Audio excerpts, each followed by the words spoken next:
आपके लिए जो फर्स्ट कार्ड आया है वो है प्रिंसेस ऑफ स्वॉर्ड का। ये कार्ड कहीं न कहीं ये बता रहा है कि हो सकता है कि मंथ में आप बहुत ही लॉजिकल डिसीजंस लें। आप रिलेशनशिप में बहुत सफ़र कर रहे हो ऐसा लग रहा है, और हो सकता है आप कुछ ऐसे डिसीज़न लोगे जो आपको समझ में नहीं आएगा कि ये क्यों ले रही हूँ, बट हो सकता है सबकॉन्शियसली आपका दिल और दिमाग अब एक कंक्लूज़न चाहता है, कुछ चाहता है कि करेक्ट हो सकता है में आप बहुत ही लॉजिकल डिसीज़न लें अपने रिलेशनशिप को लेकर के। बट ये इसका मतलब ये नहीं है कि आप अपने रिलेशनशिप में अपने पार्टनर से प्यार नहीं करते, आप उनसे प्यार करते हैं, बट बहुत सी चीज़ों को कन्फ्रंट करेंगे जो करेक्ट नहीं चल रहा है आपके रिलेशनशिप में। ओके, वहीं दूसरी तरफ जो कार्ड है वो है टू ऑफ स्वॉर्ड का।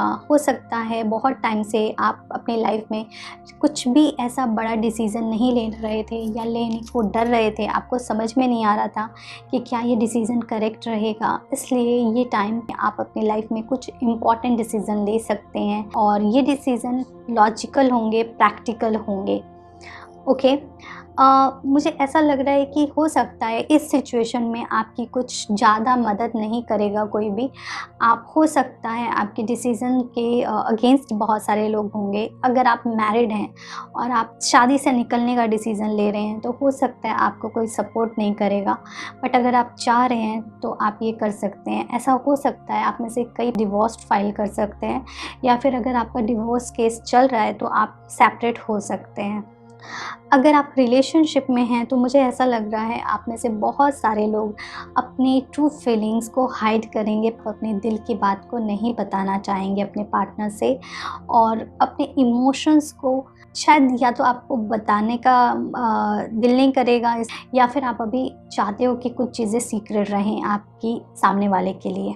मुझे ऐसा लगता है कुछ एनर्जीज़ हैं जो बहुत स्लो हो जाएंगी, एंड एक एक जो एनर्जी है ना चेंज की और सेल्फ डिपेंडेंट होने की, ये एनर्जी मुझे लग रही है आपके लिए।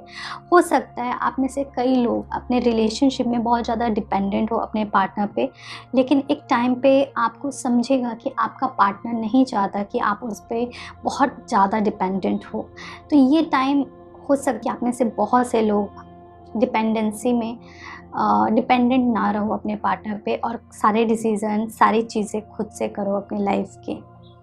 ओके, तो मुझे ऐसा भी लग रहा है कि आपको थोड़ा-सा अलर्ट रहना चाहिए। हो सकता है आपको कुछ ना कुछ टेंशन, हेल्थ इश्यूज़ या फिर आपको मेंटल इश्यूज़ हो सो मेक श्योर आप अपने को ऐसे पर्सन्स के आस-पास रखें, ऐसे फैमिली मेंबर के आस-पास रखें कि अगर कुछ भी इश्यू होता है तो they take care of you. Okay, so ये बात है। मुझे ऐसा लगता है कुछ ऐसे डिसीज़न लेंगे जो आपको लॉन्ग रन में बहुत बेनिफिशियल रहेंगे। हो सकता है लोग आपको स्टार्टिंग में कुछ क्रिटिसाइज़ करें, लेकिन बाद में लोग आपकी रिस्पेक्ट करेंगे। ये रिलेशनशिप को लेकर के भी, अगर आप इस रिलेशनशिप में अगर कुछ प्रैक्टिकल डिसीज़न ले रहे हो आज, जो हो सकता है आपके पार्टनर आज एप्रिशिएट ना करें, but may be after some time he will appreciate और she will appreciate your effort. Okay, आपको थोड़ा-सा अपने नज़रिए को चेंज करने की ज़रूरत है। अगर आप किसी पर्सन पे ट्रस्ट करते हो तो ट्रस्ट करो, बट कहीं न कहीं आपको एक थिक लाइन रखनी बहुत ज़रूरी है। तो इस चीज़ पे आप काम करिए। चीज़ों को थोड़ा अलग नज़रिए से देखने की कोशिश करिएगा आप, कि बहुत सारी चीज़ें चेंज होंगी जो आपके बेटरमेंट के लिए होंगी। आपको कुछ नए तरीके के नज़रिए मिलेंगे देखने को चीज़ों को।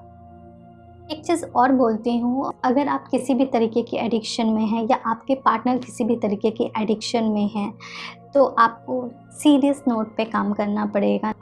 Addiction could be anything, anything like alcohol, phone addiction और any addiction. I hope you understand, any addiction अगर आपके रिलेशनशिप में हमेशा प्रॉब्लम क्रिएट करेगा, तो इस चीज़ पे आपको काम करने की ज़रूरत है।